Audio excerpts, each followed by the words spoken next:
Je m'appelle Ferdinand Despy, je suis acteur et là en l'occurrence je joue dans un spectacle que j'ai coécrit et commis en scène avec Justine Lequette, Eva Zingaro-Meyer et Simon Ardouin qui s'appelle En une nuit, note pour un spectacle.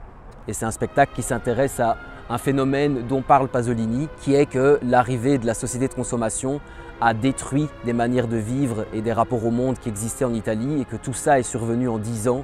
Et que 10 ans c'est tellement court à l'échelle de l'histoire qu'en fait on pourrait dire que ça s'est passé en une nuit.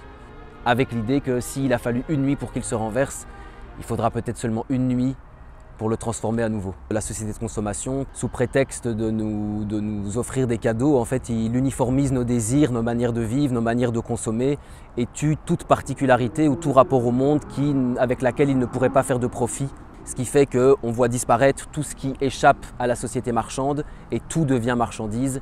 Et donc c'est surtout un spectacle sur tiens, comment est-ce que la pensée de Pasolini nous rend actifs, nous aujourd'hui sur le présent et quel est notre lien à ça. Donc c'est plus un spectacle sur la manière dont Pasolini nous est utile concrètement aujourd'hui pour transformer notre monde qu'un spectacle biopique sur l'homme, sa vie, etc.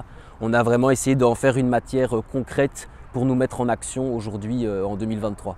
Je ne sais pas si on est à l'aube d'une nouvelle nuit ou je dirais plutôt l'inverse. À mon avis, on est encore plongé dans cette nuit qui a commencé à ce moment-là et qui ne cesse de perdurer. Et du coup, il va falloir qu'on s'active pour sortir de cette nuit et passer à demain parce que là, on est en train de s'enfoncer grandement dans le désastre qui n'est même plus à venir, qui est déjà là.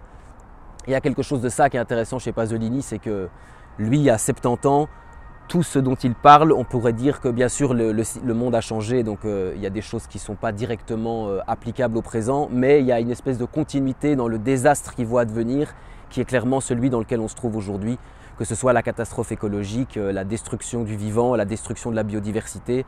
Voilà, c'est toutes des choses qui, mine de rien, il ne les a peut-être pas dit comme ça, mais qui pressentaient déjà lui dans les années 60.